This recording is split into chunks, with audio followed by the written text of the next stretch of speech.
আগস্টের 5 তারিখের পরে আমি সর্বোচ্চ 10 দিন বাইরে ছিলাম, সিঙ্গাপুর, মালয়েশিয়া দিয়ে। এরপরে তো এদেশের প্রায় থানায় আমি যাচ্ছি, যেখানেই যাচ্ছি দেখছি জালেমদের বাড়ি ঘর এই খফিয়াত আল্লাহ বানিয়ে দিয়েছে। এটা যদিও জনগণের হাতে, কিন্তু এর ফাইল আল্লাহ নিজে। আন্না দাম্মারনাহুম, আমি নিজে তাদেরকে ধ্বংস করেছি। এদের বাড়ি ঘর গুলাস পরিত্যক্ত। 3 দিন আগের পত্রিকা, সবচাইতে দামি বাড়ি যেটা মানুষ চোমা খেত গিয়ে, এই বাড়ি এখন জাতীয় টয়লেট হয়ে যাচ্ছে। জামাতবদ্ধ হয়ে 8-9 জন একসাথে যাচ্ছে আর বিভিন্ন দিকে মুখ করে চালাচ্ছে। বলেন তো, এত দামি বাড়ি, এত দামি নামি জায়গা যদি আল্লাহ জাতীয় টয়লেট বানিয়ে দিতে পারে, এর পরের শব্দের লাম আছে, ইন্না ফি যালিকা লাআয়াতান। এখানে লামে তাকিদ। আল্লাহ বলেন এর ভেতরে নিদর্শন আছে, অবশ্যই নিদর্শন আছে। লিকাউমি ইয়ালামুন, যারা জ্ঞানী তাদের জন্য কি নিদর্শন? এত বড় বড় পাকা পাকা জালেমের বাড়িগুলো যদি আল্লাহ উজাড় গৃহ বানিয়ে দিতে পারে, আগামীতে যারা চেয়ারে বসবে এরাও যদি এরকম জালেম হয়, তাদের বাড়ি ঘর উজাড় গৃহ হয়ে যাবে। কি বোঝাতে চায় আমার মনে হয় আপনি বুঝাতে পেরে ফেলেছেন। এরপরেও যদি কেউ না বোঝার ভান করে থাকেন, সেদিন আপনার বাড়ি এরকম পায়খানা হবে, সেদিন টের পাবেন। এই জন্য যেন না হয়, কারণ জুলুমের এই জায়গাগুলো আল্লাহর কাছে অভিশপ্ত হয়ে যায়। যারা হজ করতে গেছে স্যার সহ জিজ্ঞাসা করেন, একটা জায়গা আছে একটু জোরে যাওয়া লাগে, গজবের জায়গা ওইটা। আবু জাহেলের বাড়ি পর্যন্ত গজবের জায়গা। জাতীয় টয়লেট নাই, ইন্টারন্যাশনাল টয়লেট বানিয়ে দিয়েছে আল্লাহ। অথচ কি দামি জায়গা, বাদশার বাড়ি। এত দাপটওয়ালা বাদশাহ 14টা কাজ করেছিল আল্লাহ এবং রাসূলের বিরুদ্ধে। এই জন্য তার বাড়ি যদি আজ ইন্টারন্যাশনাল পায়খানা, কিয়ামত পর্যন্ত থাকবে। 15টা কাজ আপনি এক কাটি বেশি করে ফেলেছেন এই 15.5 বছরে। আমি বলবো যদি সময় থাকে সামনে, 15টা কাজ করার পরে আপনার বাড়িও দেখবেন জালেমদের বাড়ি আল্লাহ জাতীয় টয়লেট বানিয়ে দেবে। কারণ আছে। কাবা শরীফ তাওয়াফ করার পরে ওই উপরে গেলাম, হঠাৎ দেখছি পেটে আমার যন্ত্রণা, ব্যথা করছে।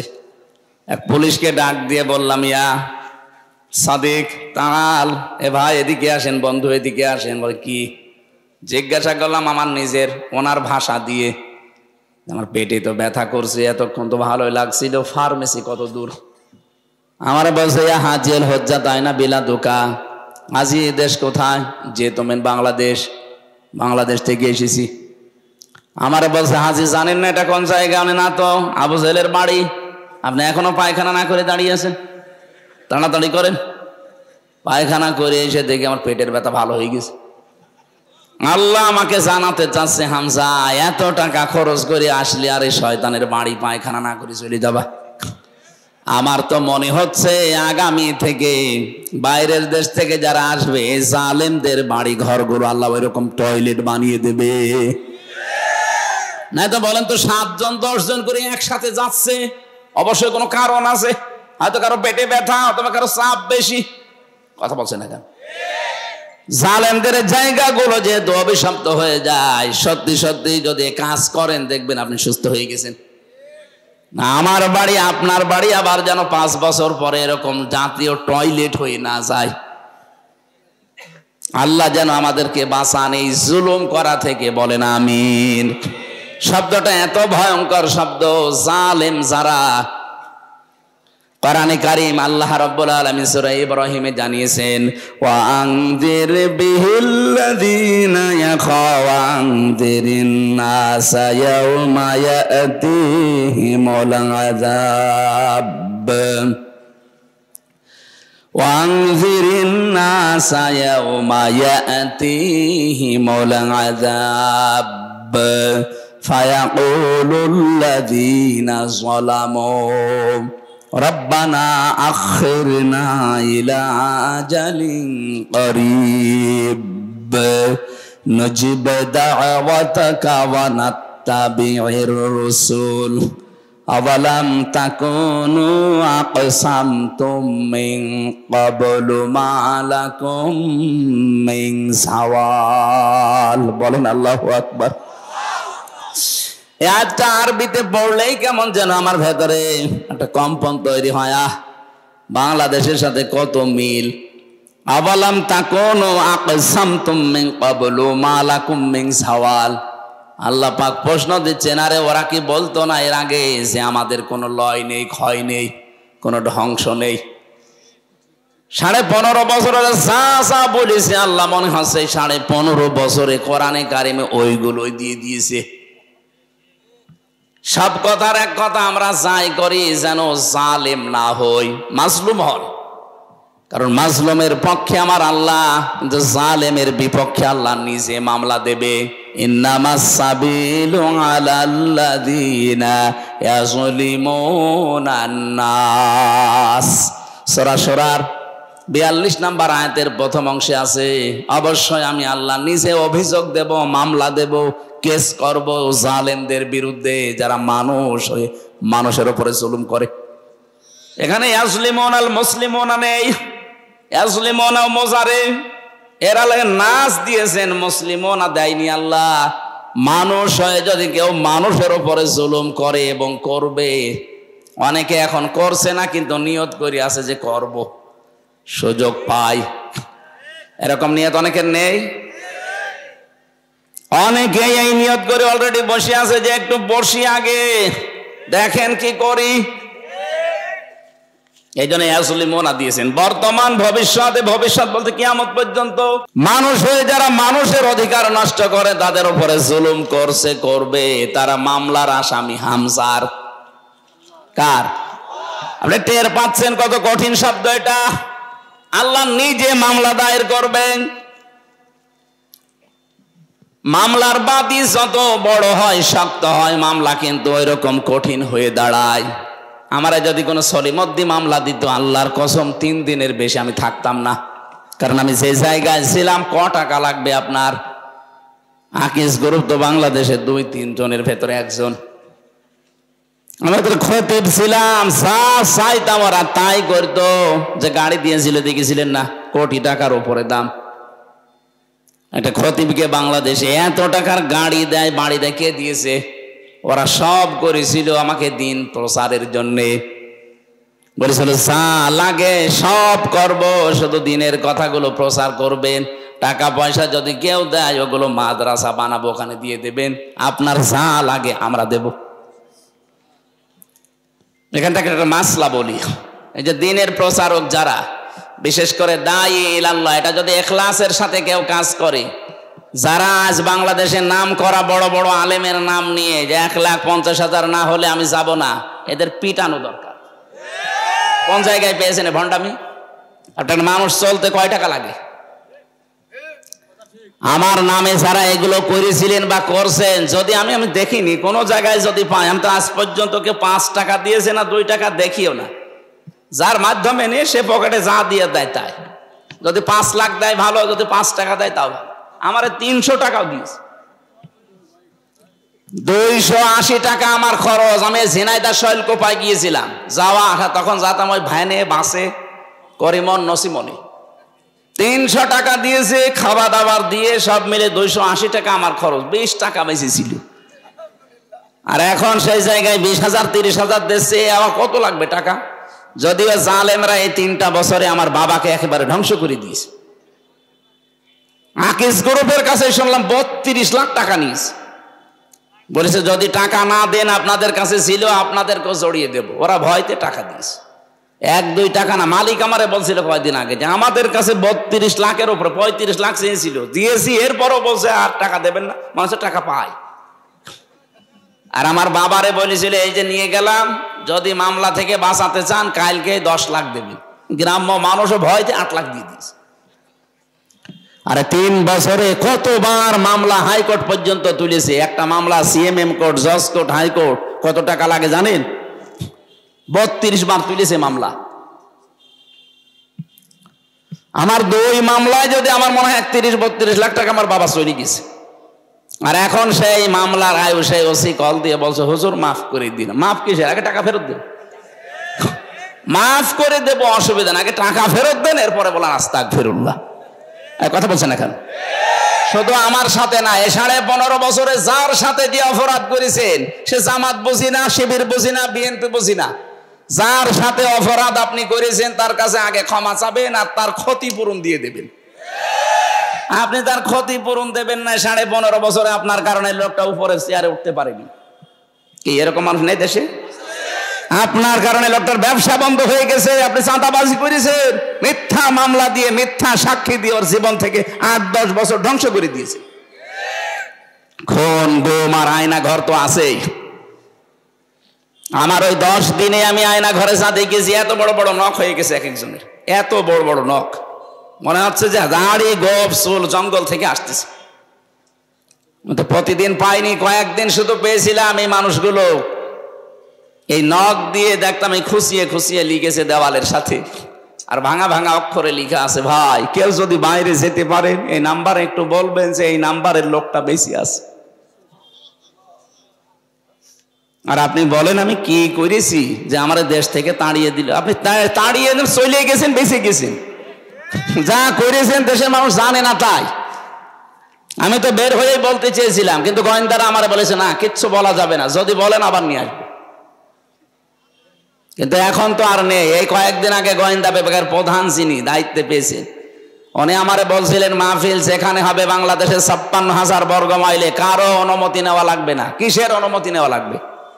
যেখানে সেই ফোর্সে কথা বলা দরকার কোরআন থেকে বলবেন, কিন্তু 2টা কথা কমিটিকে বলবেন, তারা যেন মেয়েদের আলাদা জায়গা এবং পর্যাপ্ত ওদের টয়লেটের যে ব্যবস্থা আছে ওইগুলো করে দেয়, পর্দাটা ঠিক রাখে।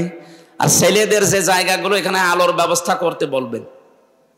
বাকি কোরআনের কথা বলতে কোনো বাধা নেই। যদি কেউ কিছু বলে শুধু আমারে তার নাম ঠিকানা দেবেন, ওর ঠ্যাং ভেঙে ফেলবে। আমি বললাম যে স্যার আপনি এতদিন ছিলেন কোথায়? বলছে না, আমিও বৈষম্যের শিকার, আমি এতদিন দায়িত্ব পাইনি, আমি কিছুদিন আগে পেয়েছি। আমি মুসলমান, যেভাবে করা লাগে মুসলিম একজন দায়িত্ব আমি ওইভাবে পালন করব। আপনি চালাবেন কোরআনের কথা। এই জন্য এখন দেখছে আর কেউ বাধা দিচ্ছে না। অনুমতির তো প্রশ্নই আসে না, কিসের অনুমতি লাগবে? এই পাশের থানা মোহনপুরের যে দায়িত্ব ছিল, মোহনপুর পবা মিলে, ওনার কাছে অনুমতি নেবেন? ওকে মুসলমান, কি নাম যেন ছিল, আইন উদ্দিন। কিসের আইন? বেআইনি কাজ করে 15.5 বছর ছিল, ওর নাম আমার আইন উদ্দিন দিয়েছে।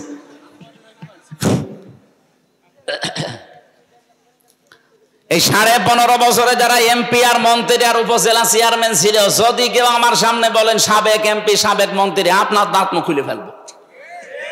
এই সমস্ত অবৈধ মানুষের চোর গুলোকে আপনি কোন কারণে বলবেন? আরো বলা লাগবে 15.5 বছরে এমপি হয়ে, মন্ত্রী হয়ে, উপজেলা চেয়ারম্যান হয়ে যা রাষ্ট্রের টাকা পয়সা বেতন নিয়েছেন, ওইগুলো টাকা ফেরত দেন, কারণ ওগুলো আমাদের টাকা। এই কথা বলছেন না কেন?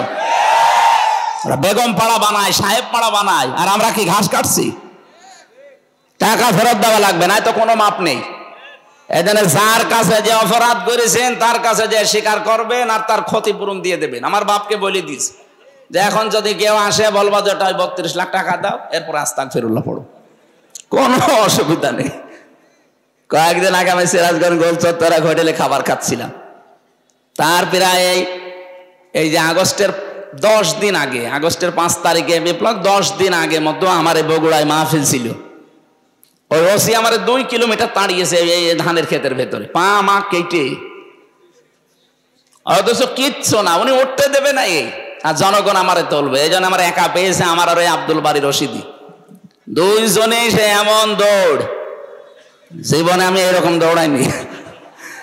2 কিলোমিটার মাঠের ভেতরে, এই গ্রাম থেকে ওই গ্রাম, শেষ পর্যন্ত সে রাত 11:30-12টা পর্যন্ত পালিয়ে পালিয়ে কোথায় কোথায় ছিলাম। যাক, ওইভাবে কয়েকদিন কেটে গেল। আগস্টের 5 তারিখের পরে ওই লোকটার বিভাগীয় মামলা হয়েছে, ওর ওসিগিরি শেষ, এখন ওরা বদলি করে দিয়েছে কক্সবাজার। সেদিন এসেছিল, এসে বলছে হুজুর আমারে মাফ করে দেন। কে আপনি?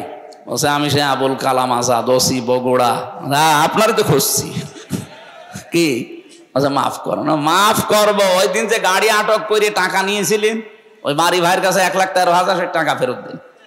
টাকা আনি না। কিসের মাপ চাইতেছেন? আগে টাকা দেবেন, এরপরে মাপ।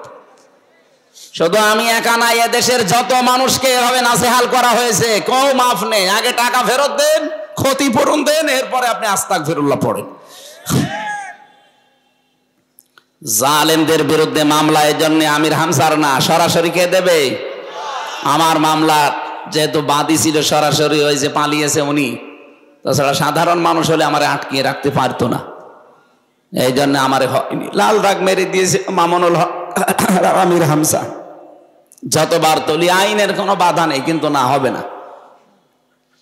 অথচ ওই মামলার সব খারিজ করে দিয়েছে কয়েকদিন আগে, সব খারিজ হয়ে গেছে। আমি মনে করলাম যে জিজ্ঞাসা করি মাননীয় আদালত, এত 3 বছর আপনার কাছে ছিল, তখন বললেন না এটা জামিন দেওয়া যায়, জামিন অযোগ্য। এখন বলছেন এই মামলার কোনো গ্রাউন্ড নেই, কি দেখে বিচার করব, কোনো মাল ম্যাটারেস নেই। যা, উনি এই কথাই বলতো যে স্যার আমার হাত বাঁধা ছিল। কথা বলে না কেন? এখন হাত খোলা আছে, আমি যতটুকু পারছি ন্যায় বিচার। আমার মনে হয় বাংলাদেশে এখন যারাই দায়িত্বে আছে, সামনে আসবে, কারো যেন হাত বাঁধা না থাকে, সবার হাত আবু সাইদের মতো খোলা থাকবে ইনশাআল্লাহ। এটা যদি সত্যিই থাকে তাহলে কিছু না কিছু ন্যায় বিচার পাওয়া যাবে। আর পূর্ণাঙ্গ ন্যায় বিচার কায়েম করতে হলে অমান হাকামা বিহি আদালা, কোরআনের বিচার লাগবে। এটার বিকল্প কিচ্ছু নেই। দুনিয়ার যত সুন্দর আইন দিয়ে বিচার ব্যবস্থা চালান, ন্যায় বিচার কায়েম করা সম্ভব না। প্রশ্ন আসতে পারে পৃথিবীর উন্নত রাষ্ট্রগুলো ন্যায় বিচার না, কে বলিস? আমি সিঙ্গাপুরে গিয়েছিলাম, কাফেরকে কাফের বলা যাবে না। ওরা কাফের না, ওরা কাফেরকে কাফের বলা যাবে না, এই নিয়ম ওদের। আমি জানতাম না, আমি কাফের বিরুদ্ধে কথা বলেছিলাম, আমার নামে ওরা সেই উল্টা পাল্টা কত কিছু করেছে কয়েকদিন। হ্যাঁ, আমাদেরকে কাফের বললো। ও শয়তানরা জাতে মাতাল হলো, তাহলে ঠিক আছে। কাফের আমার বোঝে, কুফরি কাজ করছে, জুলুম করছে, কিন্তু জালেম বলা যাবে না। কুফরি করছে, কাফের বলা যাবে না। এই জন্য না, ন্যায় বিচার ওখানেও নেই। যেহেতু যেটা সঠিক ওইটা তুলে ধরতে না পারলে সেই জায়গায় জুলুম হয়, সেই জায়গায় কি হয়, এটা এখানে রাখা দরকার। এই মাথায় না দিয়ে কেউ যদি পায়ের কাছে রাখে, টুপির উপরে জুলুম। এই কথা বললে না কেন? যে জায়গায় যেটা রাখা দরকার উচিত, ওটা যদি ওখানে না রেখে কেউ অন্য জায়গায় রাখে, তাহলে তার উপর কি হয় বলেন? বলেন। কোরআন শরীফ রাখা দরকার বাংলাদেশে সবার উপরে। কালিমাতুল্লাহি হিয়াল উলিয়া, আল্লাহর কথা থাকবে সবার উপরে, সবার উপরে বাংলাদেশে সংসদ। তো সেই জায়গায় এটা না নিয়ে অন্য কিছু যারাই নিয়ে যেতে চায়, তারাই কোরআনের সাথে জুলুম করে। এই কথা বলুন। আর একটা জুলুম আল্লাহর সাথে চলছে, সার্বভৌম ক্ষমতার মালিক আল্লাহ। এটা অনেক মানুষ এমনি এমনি মনে মনে বলে, কিন্তু বাস্তবে দেখাতে গিয়ে বলে না। ক্ষমতার উৎস জনগণ, এটা একটা শিরিক। এই বাংলাদেশে সূক্ষ্ম শিরিক তুলে দেওয়া লাগবে। বাংলাদেশ জামাত ইসলামী এইটা বিশ্বাস করে না যে ক্ষমতার উৎস জনগণ, ক্ষমতার উৎস আল্লাহ। এই কারণে তাদের নিবন্ধন পর্যন্ত বাতিল করে দিয়েছে জালেমরা।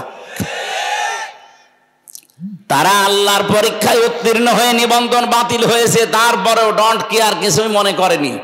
চিন্তা ভাবনাও তাদের ছিল না, যে যা করবে করুক, আমরা এটার উপর থেকে টলবো না, কারণ এটা আমার বানানো না। আন্নাল কুওয়াতা লিল্লাহি জামিআ, সব ক্ষমতার উৎস কে? আরো জোরে বলেন। এটা যদি জামাত ইসলামের হয়, তে আপনি কি, আপনি টুপি মাথায় দেন না, আপনি মুসলমানের নাম রেখেছেন, আপনি তো মরে গেলে জামাতের কবরে দেওয়া হবে। এই জন্য যাদের এই বিশ্বাস আছে, আপনি আজকে থেকে এই বিশ্বাস পাল্টান। অথচ এই মজলুম দলটার উপরে আজ সারা বাংলাদেশে এক শ্রেণীর নামে আলেম, কি পড়ে আলেম হয়েছে জানি না, এই মানুষগুলো এই মাজলুম মানুষদের উপর একটা তহমত লাগিয়ে দিয়েছে যে এদের আকীদা খারাপ। এটার উপর একটা জুলুম। কখনো এই কথা আর বুঝে শুনে বলবে না। 5টা কথা, 5টা বই পড়া পড়েছেন কোনোদিন আপনি এদের? আপনি আকীদা খারাপ বলেন মানে? আপনার এত ভালো আকীদা যে ফাঁসির দড়িটা গলার কাছে আসলে তখন আকীদা টের পাবেন।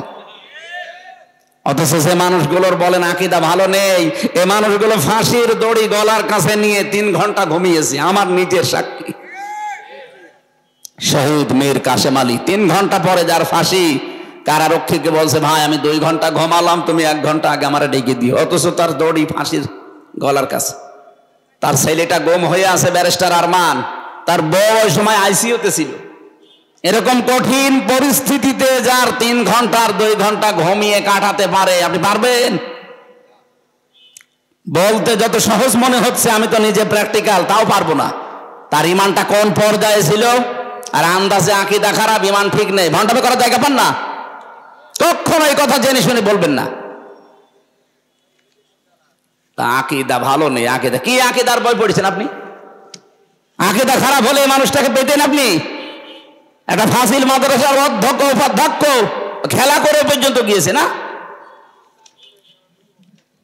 হাজার হাজার আলেম এই দেশে, এই মানুষগুলো আকীদা ভালো না। তার আকীদা ভালো না থাকলে ওরা কি ডাইল খেয়ে আলেম হয়েছে?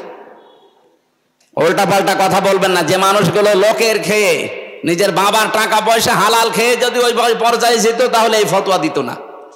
উল্টা পাল্টা জিনিস খেয়ে পর্যন্ত চায়, ওর ভেতর থেকে তো ওই কথাই আসবে। আমি আপনাকে ছোট করার জন্য বলছি না, আপনার অনেক কাজ, অনেক অবদান আমরা স্বীকার করি। তালিমের যে জায়গাগুলো আছে এগুলোতে আমার দেওয়া সম্ভব না, কিন্তু অর্থনৈতিক বিষয়, রাজনৈতিক বিষয়, রাষ্ট্র পরিচালনার যে বিষয়, এই ক্ষেত্রে বাংলাদেশ জামাত ইসলামী, ইসলাম ছাত্র শিবিরের আল্লাহর ওলি। না পয়সা যদি দেখাতে পারেন যে চরিত্রের ভেতরে আছে দুর্নীতি, আল্লাহর কসম আমি ওদের এক্ষুনি গালি দেব। বলেন, চায়ের আনা দেখাতে পারবেন না। আপনি আল্লাহর ওলি দেখতে এসে কোথায় চলে যাচ্ছেন? সিলেটে। কিসের আল্লাহর ওলি দেখতে যান? আল্লাহর ওলি তো ওই লোকটা আছে, লোকটা তার লেনদেনে স্বচ্ছ। 5টা গুণ লাগে আল্লাহর ওলি হওয়ার জন্য। 5 নাম্বার এটা, লেনদেনে স্বচ্ছ হওয়া লাগে। আর দেশে লেনদেনে স্বচ্ছ কে আপনি টের পাচ্ছেন না? বলেন তো। সত্যকে সত্য জানার পরও আপনি গোপন রাখবেন কোন কারণে? আমি কি বেশি বলে ফেললাম?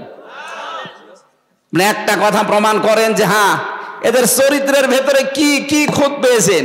এরা তো আর মাদ্রাসায় আপনার মতো 24 ঘন্টা পড়ে না। জেনারেল শিক্ষিত মানুষ একজন, একটা বিড়ি খায় না, একটা সিগারেট খায় না, একটা লাল পানি খায় না। আপনি বোঝেন এই ঝঞ্ঝা বিক্ষুব্ধ দুনিয়ায় টিকে থাকা কত কঠিন। আপনার চরিত্র কোন জায়গায় আপনি নিজেও জানেন না, অথচ এই মানুষটা যেটা সামনে করে সেটা পেছনেও করে, একই কাজ। আজ এই মোবাইলের মাধ্যমে কত মানুষ তার চরিত্র ধ্বংস করে ফেলছে। কথা বলেন না কেন? কত মানুষ এখানে দেখতে মনে হয় আসমান থেকে পালিয়ে এসেছে, অথচ মোবাইলে এমন দৃশ্য যেটা নিজে দেখলে আনন্দ লাগে, অন্য দেখলে লজ্জা পায়। এটা হারাম না? কথা বলেন না কেন? এই হারাম কাজ কার মোবাইলে আছে আমি জানি না, যার আছে এখনই ডিলিট করা লাগবে। বসো, ওরা বসিয়ে দেন। কি প্রসাব করা, পায়খানা করা আর বিড়ি খাওয়া ছাড়া কেউ যাবেন না। বিড়ি যদি খুব বেশি নেশা লাগে খেয়ে আমার চলে আসবেন। কি এটা তো আর খুব বড় না। তারপরেও এখন হুজুররা আছে, অনেক এলাকায় দেখেছি ইমাম সাহেব বিড়ি খাচ্ছে। আমি সিলেটে পেয়েছি, কি গো ইমাম সাহেব কেবল বিড়ি খাচ্ছিল, ওটা বাদবে না। এই জন্য খুব বেশি নেশা লাগলে খেয়ে আবার চলে আসবেন তাড়াতাড়ি। আবার সবার সামনে খেয়েন না। আর ওই যে যেটা উঠে চলে যাচ্ছে, কি ওর কোন নাম্বারে দেন, ছেড়ে দিন, ছেড়ে দিন। ও তো এখনো মনে হয় ফুল হাতায় আছে, হাফ হাতা হয়নি। জেলখানে আমাদের দেবদুলাল ছিল জেলার, যখনই আসতো সব চিল্লে তো ফুল হাতা আসতেছে। ফুল হাতা মানে মুসলমানে দেয়নি, তো ওইটা তো মনে হয় এরকমই। দেন, ছেড়ে দিন। তা আমরা যেটা বলতে চাচ্ছিলাম, আমরা অর্থনৈতিক বিষয়ে এই কঠিন পরিস্থিতি যারা চরিত্র লেনদেন স্বচ্ছ রাখতে পারে, টিকিয়ে রাখতে পারে, কত রকমের কঠিন অবস্থা আপনি টের পাচ্ছেন না। ঝঞ্ঝা বিক্ষুব্ধ পৃথিবী, গণার জন্য মানুষ পাগল হয়ে যাচ্ছে।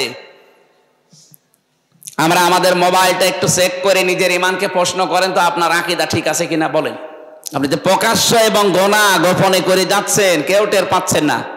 যারা গোপনে গোনা করে তাদের চেহারার উজ্জ্বলতা আল্লাহ নষ্ট করে দেয়। আমি এখানে একটা একটা চেহারা দেখে বলতে পারবো ওর মোবাইলে কি আছে। দাঁড় করান সামনে, 10টা লাইন করেন, আমি সব বলে দিতে পারবো।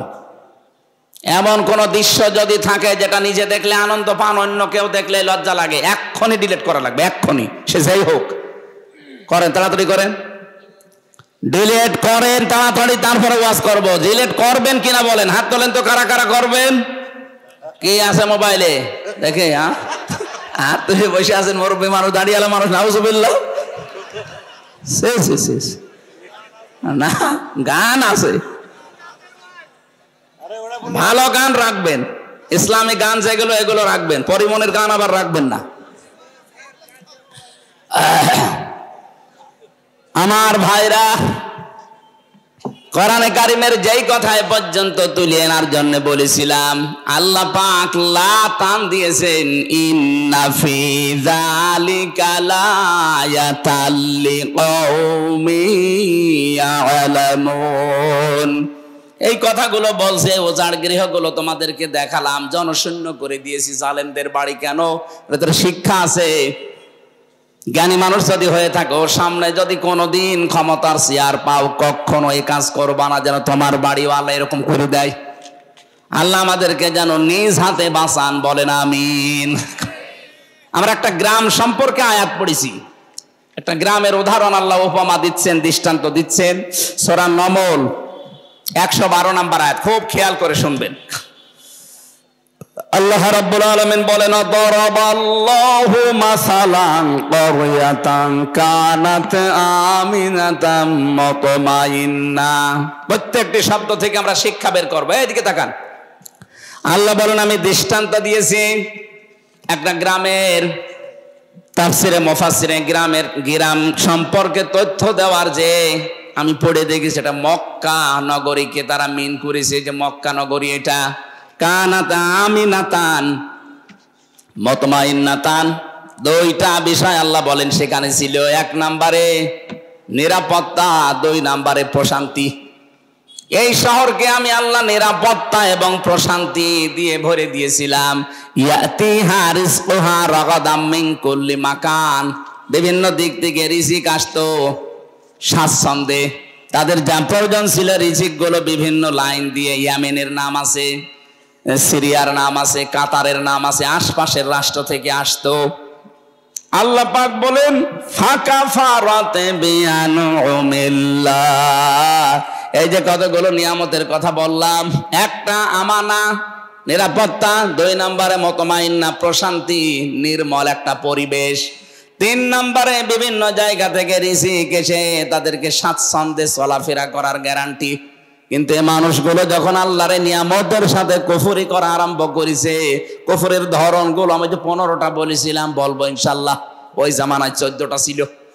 ফাকাফারাত বিআনউমিল্লাহ, আল্লাহর এই নিয়ামতকে যারা কুফরিতে পরিণত করেছে, কুফরি করেছে আল্লাহর নিয়ামতের সাথে, ফাযাকাল্লাহ, এখানে ফাইল আল্লাহ নিজে।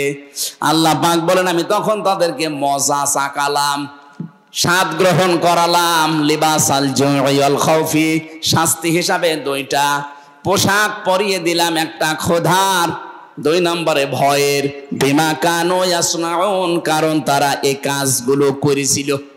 এবার আসেন তো আমরা দেখি আল্লাহ আমাদের কি বোঝাতে চাচ্ছেন এই আয়াত দিয়ে। রব্বুল আলামিন বলেন, পৃথিবী থেকে যেই গণা করে, এই গণাগুলো উপরে চলে যায়। তাফসিরে তাবারির ভেতরে দেখেছি, বিশ্ব নবী যখন যাচ্ছিলেন জিবরাইলের সাথে মেরাজে, তখন দেখলেন কালো কালো কি যেন উঠতেছে উপরে, আর পিপিলিকার মতো কালো কালো কি যেন নামতেছে। নবীজি দেখেই জিজ্ঞাসা করলেন, ইয়া আখি জিবরাইল, এই যে এগুলো কি? ফেরেশতা জিবরাইল বলেছে, হে নবী, আপনার উম্মতের ভেতরে এই দুনিয়াতে সেই গণাগুলো করে, ওই গণাগুলো কালো কালো হয়ে উঠতেছে, আর ওই কালো কালো পিপিলিকার মতো এগুলো কি? নবীজি বললেন, এইগুলো ওরা যে গণা করেছে, এই গণার শাস্তি হিসাবে আমার আল্লাহ এগুলো দুনিয়ায় পাঠিয়ে দিচ্ছে। তাহলে গণার কারণে আপনার ভাগ্য নষ্ট হয়, আপনার উপরে বিপদ আসে, এটা আমি বানালাম। সূরা রোমের 41 নম্বর আয়াতটা এর দলিল।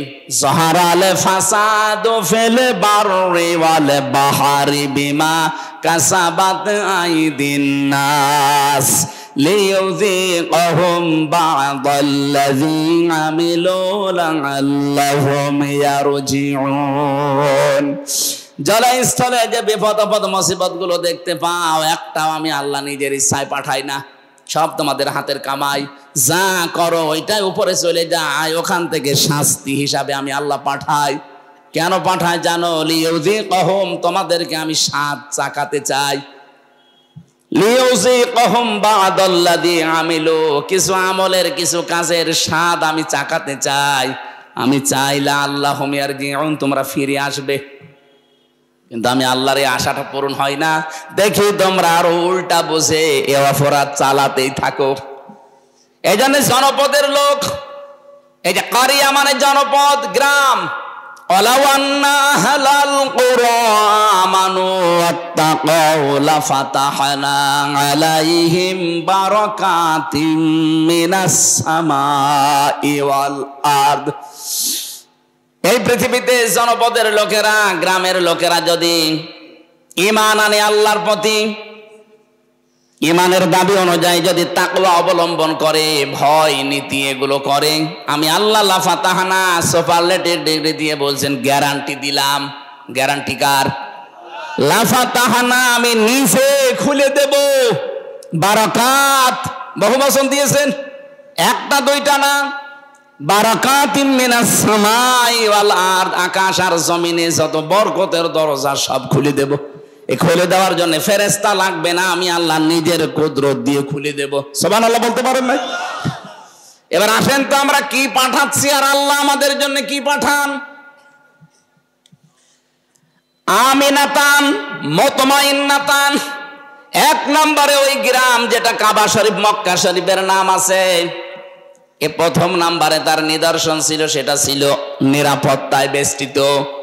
সূরা আলে ইমরানের 93 নম্বর আয়াতের মাঝের অংশে আল্লাহ এই তথ্যটা দিয়েছেন, ওয়ামান দাখালাহু কানা আমিনা। এই কাবায় কেউ প্রবেশ করলে, এরিয়াতে আসলে আল্লাহ তাকে নিরাপত্তা দিয়ে দেয়। রাজশাহীবাসী, খুব সূক্ষ্ম বিষয় এখানে একটা লুকিয়ে আছে। কাবার এলাকায় প্রবেশ করলে নিরাপত্তা দেয় কে? আরো জোরে বলেন কেন? ইন্না আউওয়ালা বাইতি উফদিআ লিন-নাস লাল্লাযী বিবাক্কাতা মুবারাকা ওয়া হুদাল লিল আলামিন। অবশ্যই পৃথিবীতে সর্বপ্রথম ঘর যেটা নির্মাণ হয়েছে তার নাম বাক্কা। বাক্কা মানে মক্কা, এটা প্রাচীন নাম। এই মক্কাতে যেটা আছে, এখানে দুইটা জিনিস আমি দিয়েছি, মুবারাকান, বরকতময় করে দিয়েছি, অহুদান, পথ নির্দেশ এখানে আছে। একটা কালো গ্লাভ দিয়ে ঢেকে রাখা ঘর, কি বরকত সেখানে, কি রাস্তা তৈরি করা আছে এর ভেতরে। তাফসিরে আমি প্রায় 19টা পয়েন্ট পেয়েছি এই বারাক, মুবারাকান আর হুদান, এই দুইটা শব্দের ভেতরে। এত বরকত আল্লাহ দিয়েছেন আমাদের জাতির পিতা হযরত ইব্রাহিম আলাইহিস সালাম। ওই যে ছোটবেলায় যখন তার সন্তানকে কাবার পাশে রেখে গিয়েছিলেন, ওই সময় তিনি দোয়া করেছিলেন, মাবুদ আমার এই সন্তান আদি এখানে রেখে গেলাম, এদেরকে তুমি গোশত এবং দুধ, কি বললেন? গোশত এবং দুধ, এই দুইটার বরকত ঢেলে দিও। ওই দিন জাতির পিতার দোয়া কিয়ামত পর্যন্ত চলতেই থাকবে, এখনো আছে। পুরা কাবার এলাকা মক্কাতে আপনি দেখবেন কোনো ফসল হয় না, কিন্তু গোশত আর দুধের কোনো অভাব নেই।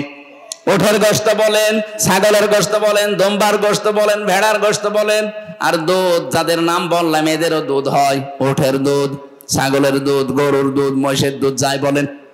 অথচ কোনো খাবার এখানে তৈরি হয় না, দুধ আর গোশতের কোনো অভাব এখনো নেই, কিয়ামত পর্যন্ত হবে না। এটা জাতির পিতা ইব্রাহিমের দোয়ার ফসল। কি বাবা পেয়েছিলাম, এক দোয়ায় চলছে। আর আমরাও এমন বাবা পাই, কি দোয়া করে খালি হোকা খাই। আপনি দেখেন না কি জোরে হোকা খাচ্ছে। এই শব্দটা নিয়ে আজ যারা ভেজাল বাদিয়েছেন তারা নিরসন করবেন। আমেরিকার স্টাইলে অনেকে আজ জাতির পিতা 8-10 জন 15-20 জন বানাতে চাচ্ছেন না। দুইটার একটা আমার মানি না, কারণ এটা ফায়সালাকৃত বিষয়।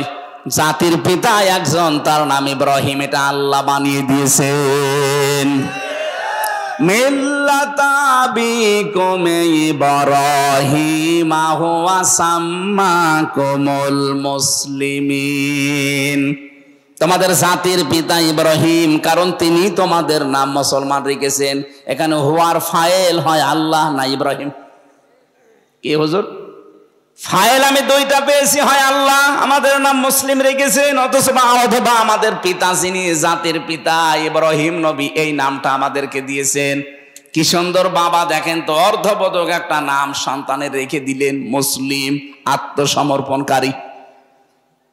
আর আমরা এখানে কহু বাবা বসে আছি, সন্তানের নাম এমন ভাবে রেখেছে, ও কি হিন্দু নাম না মুসলমান নাম, ও সাদা বোঝা যায় না। কি নাম রেখেছেন আপনি বলেন তো?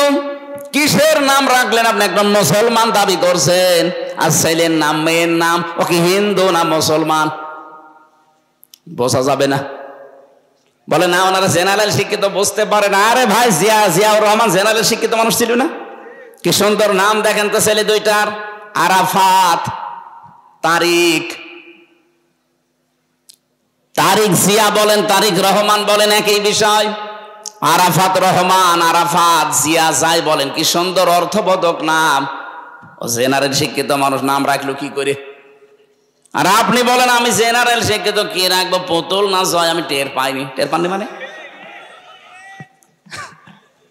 তারা জেনারেল শিক্ষিত হয়ে যদি এরকম অর্থবোধক নাম রাখতে পারে, রহমানের রাস্তা, তারিক রহমান। আরে নাম শুনলেই কিয়ামতে হয়তো আল্লাহ বল, কিছুই যখন পেলাম না, নামের ওসিলায় মাফ করে দিলাম। আর আপনার নামই যদি দেখে হরে, এইদিকে এই জন্য আমাদের পিতা হিসাবে কিন্তু 11টা দায়িত্ব পালন করা দরকার। যারা বাবা হয়েছেন, প্রথম নাম্বারে সন্তানের নাম রাখবেন অর্থবোধক একটা নাম। কিয়ামতে আল্লাহ যখন একেবারে মাফ করার কিছুই আর পাবে না, তখন নামের দিকে হয়তো মনোনিবেশ করবে। এটা হাদিসে আমি পেয়েছি। কিয়ামতে আল্লাহ ডাক দিবে মরিয়ম, হাজারো মরিয়ম খাড়া হয়ে যাবে। রব্বুল আলামিন বলে না, আমি এত মরিয়মকে চাই না, আমি ঈসা নবীর মা মরিয়মকে ডাক দিয়েছি। মরিয়ম নামের মেয়েরা বলবে, রব্বুল আলামিন তুমি তো আর বলার সময় বলনি ঈসা নবীর মা মরিয়ম কোথায়? ডাক যখন দিয়েছো দুনিয়ায় তো শুনি নাই তোমার কথা, আজকে মনে করলাম একটু সাড়া দেই। আল্লাহ পাক বলেন, ঈসা নবীর মা মরিয়মের সাথে যাদের মিল আছে, যাও জান্নাতে চলে যাও। এজন্য অর্থবোধক নাম রাখা এটার বাবার আর মায়ের দায়িত্ব। যদিও আমরা অনেকে এটা বেখেয়াল রাখতে পারি না। আবার শুধু অর্থের দিকে কোরআনের শব্দ দেখে নাম রাখবেন না।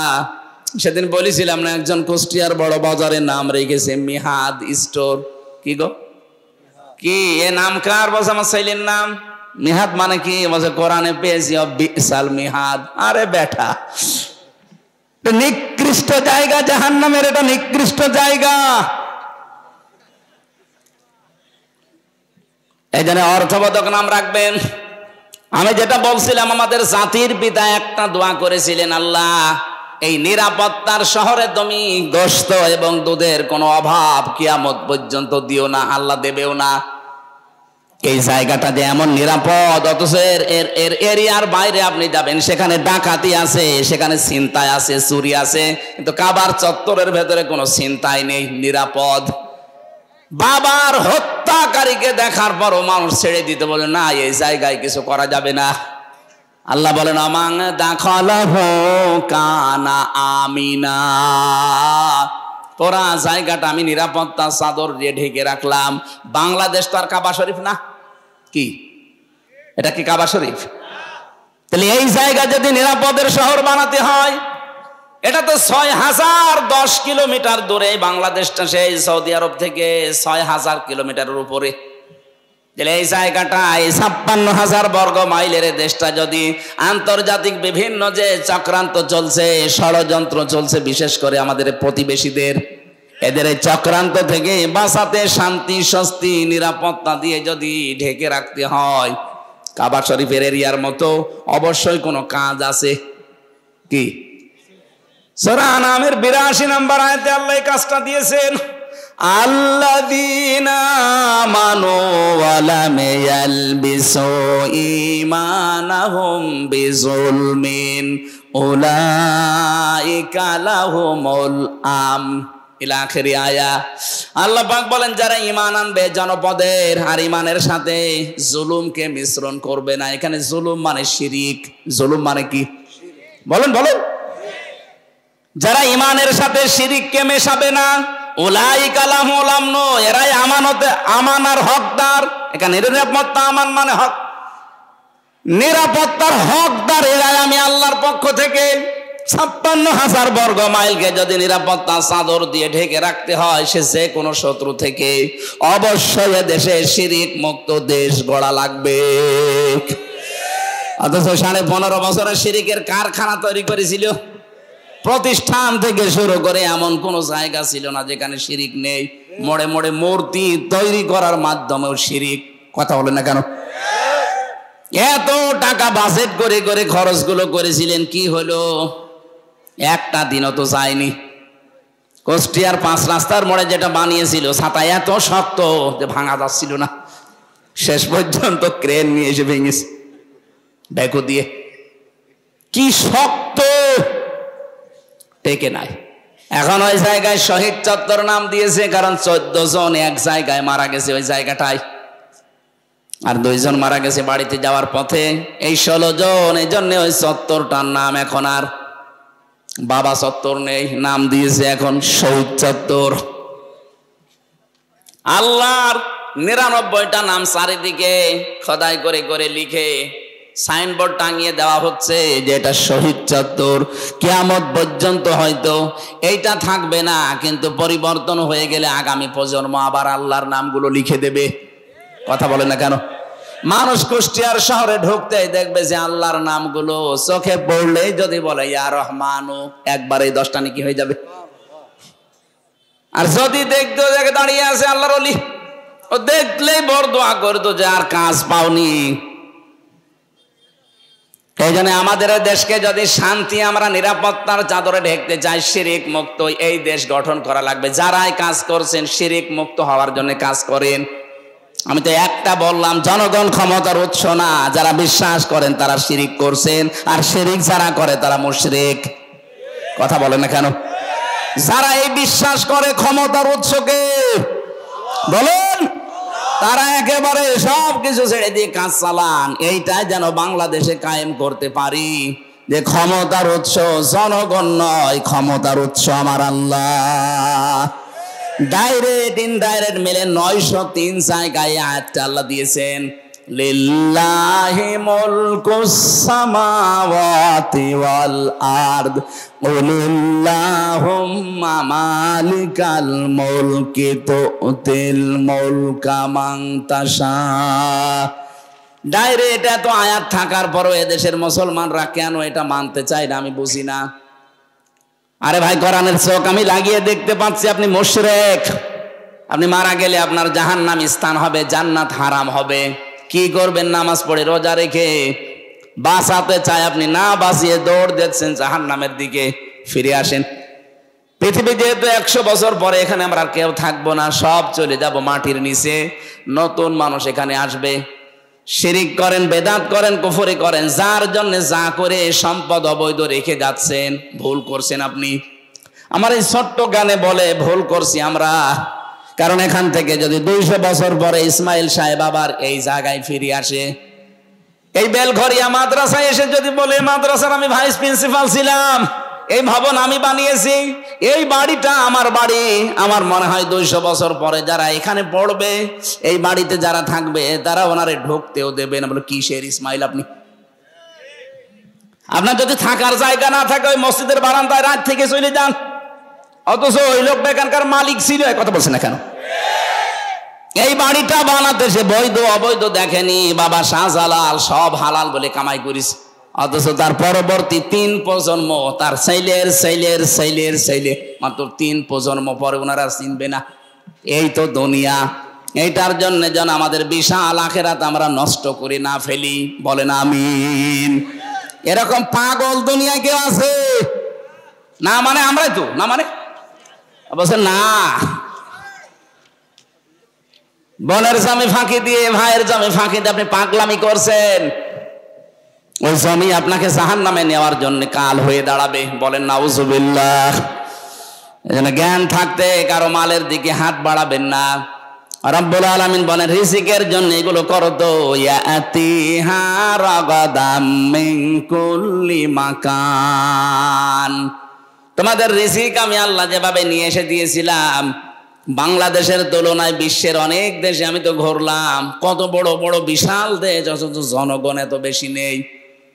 আমেরিকা বাংলাদেশের চাইতে 59 ডবল বড়। 59টা বাংলাদেশ পাশাপাশি রাখলে যত বড় হবে একটা দেশ অত বড়। কয়েকদিন আগে আমি মালয়েশিয়া ছিলাম, ওইটা বাংলাদেশের চাইতে 8 ডবল বড়। সৌদি আরব বাংলাদেশের চাইতে 14 ডবল বড়। আর আমাদের দাদাদের দেশ হচ্ছে 29 ডবল বড়। এই তুলনায় বাংলাদেশে 18 কোটি মানুষ এখন আমরা 18 কোটি মানুষের মাত্র 56,000 বর্গ মাইল। অথচ রিজিক কে দিচ্ছে বলেন তো? আরো জোরে বলেন। রিজিকের ভয় আমরা অনেকে সন্তান আজ হত্যা করে ফেলছি, বেবিদেরকে বাচ্চাদেরকে মেরে ফেলছি না, এটা কাফেরদের স্বভাব। ওয়ালা তাকতুলু আওলাদাকুম মিন ইমলাক নাহনু নারযুকুকুম ওয়া ইয়্যাহুম। জনপদের লোক আমরা যারা আছি, সত্যি যদি ঈমান আর তাকওয়ার উপরে টিকে থাকতে পারি, রিজিকের কোনো অভাব হবে না। কারণ আমাদের রিজিক আর আমাদের বেবিদের রিজিক কে দেয়? আরো জোরে বলেন। আমেরিকার একটা পদ্ধতি আমরা অনেকে অবলম্বন করে এই কুফরিতে নিমজ্জিত হয়ে শেষ পর্যন্ত আল্লাহর বিরুদ্ধে অবস্থান নিয়েছি। চিন্ময় কৃষ্ণ নাকি যেন নাম ধরা পড়েছে, ওর বক্তব্য দেখেছেন কিছুদিন আগের।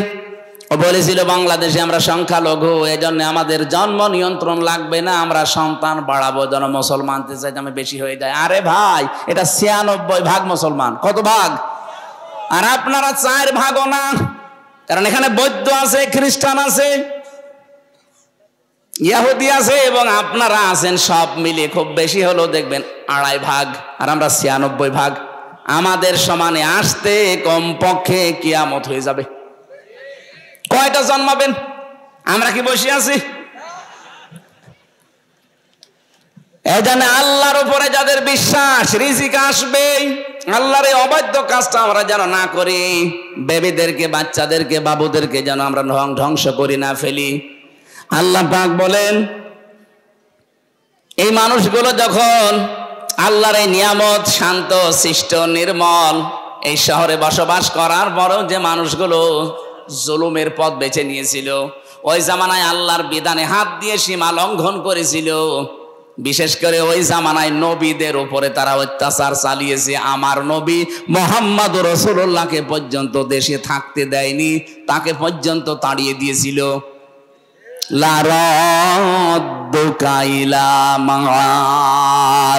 আল্লাহ গ্যারান্টি দিয়েছেন, হে নবী, যেখান থেকে চলে যাচ্ছেন আবার এই জায়গায় আমি আল্লাহ আপনাকে ফিরিয়ে নিয়ে আসবো। এই আয়াতের তাফসীর আমি 2টা তথ্য পেয়েছি। পৃথিবীর ময়দানে যারা কোরআনে কারিমের সাথে সম্পৃক্ত থাকার কারণে দেশে থাকতে পারে না, ওরা যদি হিজরত করে, ও আল্লাহ পাক ওদেরকে অবশ্যই আবার ফিরিয়ে নিয়ে আসবেন সম্মানের সাথে। যেমন মাওলানা আবুল কালাম আজাদ, এই কথা বলছে না কেন? আরো কত মানুষ আছে, আমি নাম নিলাম না, যারাই কোরআনের জন্য নির্যাতিত, নির্বাসিত হয়েছেন, তাদেরকে আল্লাহ রাদ্দুকা ইলা মাদ ফিরিয়ে আনবেই, অপমান না, সম্মানের সাথে। আর যারা কোরআনের সাথে বিয়াদবি করে দেশ ত্যাগ করবে, নির্বাচিত হবে, নির্বাসিত হবে, এই মানুষগুলোকে ফিরিয়ে নিয়ে আনার কোনো গ্যারান্টি আমার আল্লাহ দেয়নি। তার প্রমাণে চেঙ্গিস খান, লক্ষণ সেন পালিয়েছে, আজ পর্যন্ত ফিরে আসেনি, আসবেও না কিয়ামতের আগে। কথা বলে না কেন? কোরআনের বিরুদ্ধে অবস্থান নিয়ে যারা নির্বাসিত হবে, এদেরকে আল্লাহ ফিরিয়ে নিয়ে আনার গ্যারান্টি দেয়নি। এখানে 15.5 বছরে আমরা অনেকেই নির্বাসিত ছিলাম বিভিন্ন কায়দায়, কিন্তু আল্লাহ আমাদেরকে বাঁচিয়েছেন। ওয়াজাইনাল্লাযীনা আমানু ওয়া কানু ইয়াত্তাকুন। বলেন, আল্লাহ নিজে বলছেন, ওয়াজাইনাল্লাযীনা আমানু, যারা ঈমান এনেছে আমি আল্লাহ নিজে তাদেরকে রক্ষা করেছি। সুবহানাল্লাহ বলতে পারেন না? এজন্য জালেম যারা 3 মাসে অনেকে আত্মহত্যা করছে, অথচ মুসলিম মানুষগুলো আজ 15টা বছর আত্মহত্যার পথ তো বেছে নেয়নি, টিকে ছিল।